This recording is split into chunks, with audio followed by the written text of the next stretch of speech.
So in this next section, we're going to talk a little about like what are these different errors of inference calls that we're talking about. So as you remember from the previous lectures, we had a situation where there is a real effect that exists in this context of ours, and it might be that it does exist or it doesn't. And so if the real effect does not exist here, we saw that we had the alpha level, which is our conventionally, arbitrarily just set a rule for saying that something like 5% is our so-called alpha level. So, and the rest of that is going to be 1 minus alpha, so 95% chance.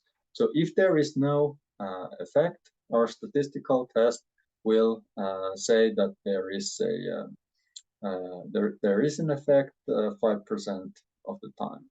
And so a lot of assumptions of the statistical test also go in here, and as we just saw, you need to have a sort of a holistic view, and you can't just run this test on p-hacked or cherry-picked findings as in the stock market scheme. So if we claim that there is an effect when there is no effect, we call it the false positive. And if there is no effect and we say there is no effect, then we are correctly say we make a correct negative proclamation or inference or decision. And on the other hand, if there is an effect, so we have the beta. It's called beta for whatever reasons, and it's set at 20% as we spoke. And so this is so if there is an effect and we say there is no effect, we end up doing a false negative inference.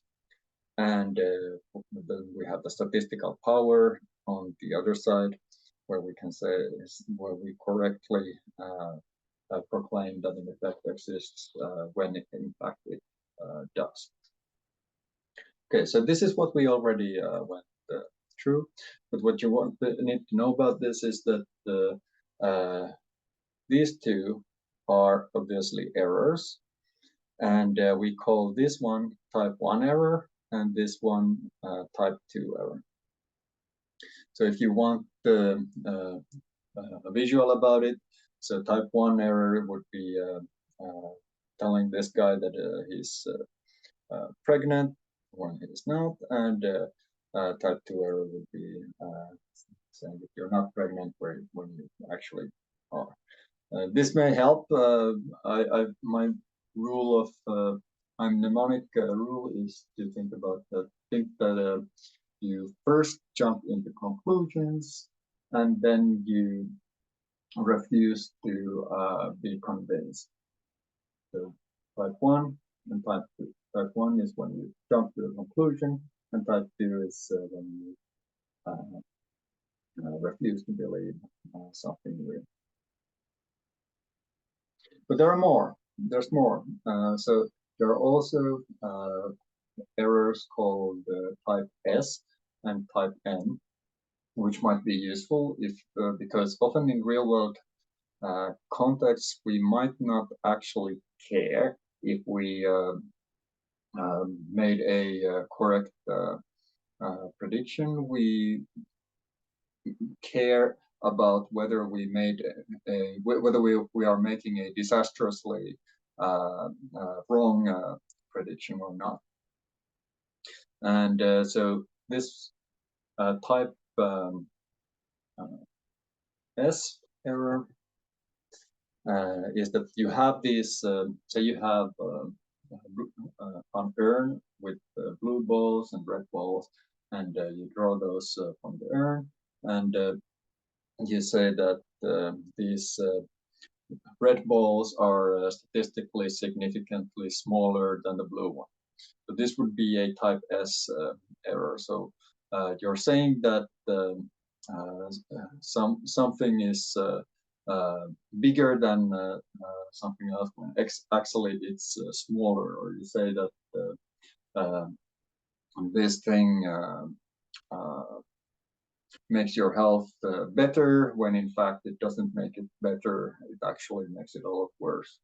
So this is a type S error. So instead of +5, the effect is -5, for example.